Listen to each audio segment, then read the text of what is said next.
इस साल कैसा रहा सर? इन्फिल्ट्रेशन लगभग ना के बराबर है। कुछ एक अटैम्प्ट हुए इन्फिल्ट्रेशन के, जिनको बड़ी सख्ती से दबाया गया और उनको नाकाम किया गया।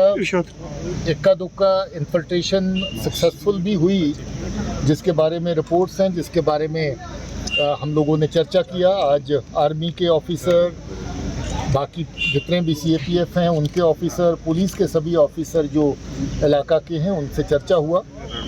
हमारी जो बॉर्डर की ग्रिड है मजबूत है, उसको और मजबूत करने के बारे में भी मशवरा हुआ।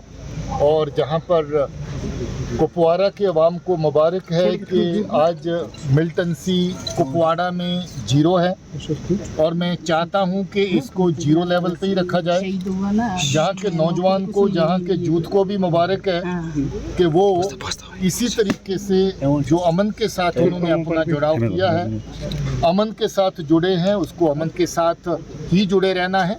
जहाँ पर बहुत तरह की साजिशें, बहुत तरह की प्रोवोकेशन जो हैं वो पैदा होती हैं, आर पार से कुछ तरह के प्रोवोकेशन देने की कोशिश की जाती है। वो प्रोवोकेशंस हमारे हक में नहीं है, हमारे अवाम के हक में नहीं है, हमारे हक में नहीं है। हमने लंबा अरसा जान और माल का नुकसान बड़ी स्केल पे उठाया है। आज वक्त है कि उस नुकसान की भरपाई हम अमन के साथ खड़ा होकर कर सकते हैं, और हमें अमन की राह पर चलना है। ये मैं नौजवान को कहना चाहता हूँ। ड्रग्स का कारोबार, ड्रग्स की तस्करी पहले से बड़ी है।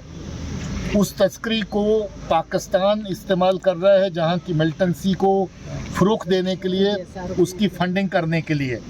हम लोगों को तगड़े होकर इसका मुकाबला करना है, क्योंकि ये ना सिर्फ फंडिंग के काम आ रही है, बल्कि बहुत सारे नौजवान नशों का शिकार हो रहे हैं। अगर नौजवान नशों का शिकार हो जाएगा तो नौजवान ही नहीं बल्कि हमारा समाज, हमारा माशरा बीमार हो जाएगा। माशरे का बीमार हो जाना नशे से, उसको फिर दुरुस्त करना, उसको ठीक करना, ये किसी के बस की बात नहीं होती है। ये बहुत बड़ी कीमत चुकानी पड़ती है। मैं फिर से अलर्ट करना चाहता हूँ अपने बुज़ुर्गों को, जो समाज के बुज़ुर्ग हैं, सोशल और रिलीजियस लीडर्स को, मौलाना और मौलवीज़ को, जो जगह जगह पर इस बात का प्रचार करें और अपने जवानों को, अपने लोगों को जागरूक करें कि जो नशे की तस्करी चल रही है और जो नशे को लेने का जो चलन जहाँ पर पैदा हो रहा है, उससे गुरेज करना है। और कोई भी नशे का कारोबार करता है उसमें पुलिस की मदद करनी है, ताकि उसको पकड़ा जाए, उसके खिलाफ सख्त कानूनी कार्रवाई की जाए। सर, आजकल हथियार जो है छोटे आ रहे हैं, पिस्टल आना पाकिस्तान से, ये क्या है? ये मैसेज क्या देता है? कहीं टारगेट के लिए ज़्यादा तो नहीं होगी? देखिए, पिस्टल को एक तो लाना और आगे इस्तेमाल करना, ट्रांसपोर्ट करना आसान होता है। इसी पिस्टल को लेकर के अर्बन एरियाज़ में मिलिटेंसी को चलाना आसान हो जाता है, जहां आप गली कूचे में, बाज़ार में आराम से पिस्टल छुपा के निकल सकते हैं और किसी बेगुनाह की जान ले सकते हैं। इसी तरह की कार्रवाइयाँ श्रीनगर शहर में काफ़ी पिछले को 1-2 साल में हुई, पिस्टल का इस्तेमाल हुआ। इस तरह की कार्रवाइयाँ रूरल एरियाज़ में भी हुई, जिसमें पिस्टल का इस्तेमाल हुआ। हम लोग बहुत बड़ी तादाद में जो पाकिस्तान से आया हुआ स्मगल होकर पिस्टल है, ग्रेनेड है, उसको पकड़ चुके हैं।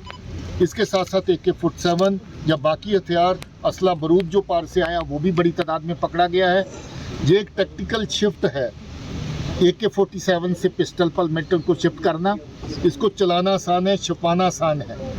इसीलिए जो नया बना हुआ मिलिटेंट है, जिसको हाइब्रिड टेररिस्ट भी कभी कभी कहते हैं, जो देखने को आम शहरी दिखता है, मगर अचानक जब पिस्टल निकालता है, किसी को बेगुनाह को गोली मारता है, उसी वक्त मिलिटेंट की सफ़ों में शामिल हो जाता है। इस तरह के मिलिटेंट्स को जिंदा रखना, चलाना, उसके लिए पिस्टल ज़्यादा कारगर साबित हो रहा है। मगर ऐसा नहीं कि पिस्टल के ख़िलाफ़ हम लोगों की कोई कमज़ोरी रही है। बहुत बड़ी तादाद में जो पिस्टल स्मगल होके आके आया है, पकड़ा गया है। बहुत सारे लोग जो पिस्टल लेकर के, जिनको मिलिटेंट बनाया गया, उनको भी पकड़ा गया है, जो उनका सफाया हुआ है। ये कार्रवाई आगे भी जारी रहेगी। यूटी में सर कुल कितने मिलिटेंट हैं आजकल? आजकल इतना आप मान लीजिए कि जितने थे उसकी 1/3 पर पहुंच गए हैं, जो पिछले 3 साल पहले थे। तो जब आप इतना सफाया मिलिटेंसी का हो चुका है, इसका बड़ा क्रेडिट अवाम को जाता है। आज अवाम अमन के साथ है, उनको बच्चों की पढ़ाई चाहिए, उनको अपना कारोबार चाहिए, उनको अपना ज़हनी सुकून चाहिए, उनको माशरे से जो गंद है आतंक का जो तशद्दुद का, इसका खात्मा चाहिए। इसलिए अवाम को सबसे बड़ी मुबारक, जूथ को सबसे बड़ी मुबारक कि जूथ इस राह के ऊपर चला है कि आतंक का रास्ता छोड़ करके अमन के रास्ते पे चलना है, अपने समाज को और अपने कैरियर को, अपने आप को बिल्ड करना है। और मैं समझता हूँ कि ये जो 1/3 अभी बचा है, इसको ख़त्म करने का वक्त आ गया है। इसमें भी अवाम का साथ चाहिए, हम लोग अपना काम करें। सर कुपवारा में बहुत हद तक अमन है सर, इसमें कुपवारा पुलिस का काफ़ी अहम रोल है, लेकिन उसके साथ साथ यहाँ पर क्राइम फ्री भी किया है। लेकिन पुलिस के पास फैसिलिटीज़ नहीं है, गाड़ियाँ नहीं है, थाने पुराने हैं, क्वार्टर्स पुराने हैं, और एसपीओ की रिहेबिलिटेशन की बात अगर करें सपोर्ट्स एक्टिविटी में, उस हवाले सर आपसे क्या कहना चाहेंगे सर आप? देखिए, इसी पुलिस लाइन को मैं देखते देखते 35 साल से जहाँ तक पहुँचा हूँ, इस पुलिस लाइन में टूटे क्वार्टरों के अलावा, पुरानी बिल्डिंग्स के अलावा कुछ नहीं होता था। आज बहुत सारी नई बिल्डिंग्स इसमें तामीर हुई है। आज मैंने 3 नई चीज़ें जहाँ पर इनॉग्रेट करी। इंटरोगेशन सेंटर जहाँ पर क्रिमिनल्स को लाके पूछताछ की जाती है, नया बना। अलीशान बिल्डिंग हमारी वहाँ पर तैयार हो गई है। कोर्ट हमारी और उसके साथ बिल्डिंग बिल्कुल नई बन गई है। शहीदों की यादगार जहाँ पर हम सब सल्यूट करते हैं अपने शहीदों को, वो नहीं तैयार की है, ताकि हम सब उनके ताहीं अपनी हमदर्दी, उनके परिवारों के ताहीं और हमारे शहीदों के लिए जो हमारी श्रद्धांजलि, जो श्रद्धा है, उसको कायम रखें। उसके लिए उनकी यादगार तमीर की गई है। क्वार्टर नए बने हैं। गाड़ियाँ धड़ाधड़ नहीं आई हैं, बाहर जाके देखें तो नई गाड़ियाँ ही आपको मिलेंगी, पुरानी इक्का दुक्का बीच में मिलेंगी। हाँ, कुछ गाड़ियाँ बीपी थोड़ी बहुत पुरानी हैं, उनको और नहीं करने की कोशिश कर रहे हैं। मगर आपने ये सवाल उठाया, आपका शुक्रिया, क्योंकि आप पुलिस के हमदर्द हैं। एसपीओ की रिहेबिलिटेशन की बात करें, सपोर्ट से मेरी बात हो गई है। एसपीओ की रिहेबिलिटेशन पहले से और ज़्यादा बेहतर हुई है, आने वाले टाइम में और भी बेहतर करेंगे। सर, साउथ कश्मीर आज देखिए, जहाँ पर जो इस तरह का बेगुनाह आदमी को निशाना बनाने का जो साजिश है, जैसे मैंने कहा, ये सरहद पार से होती है।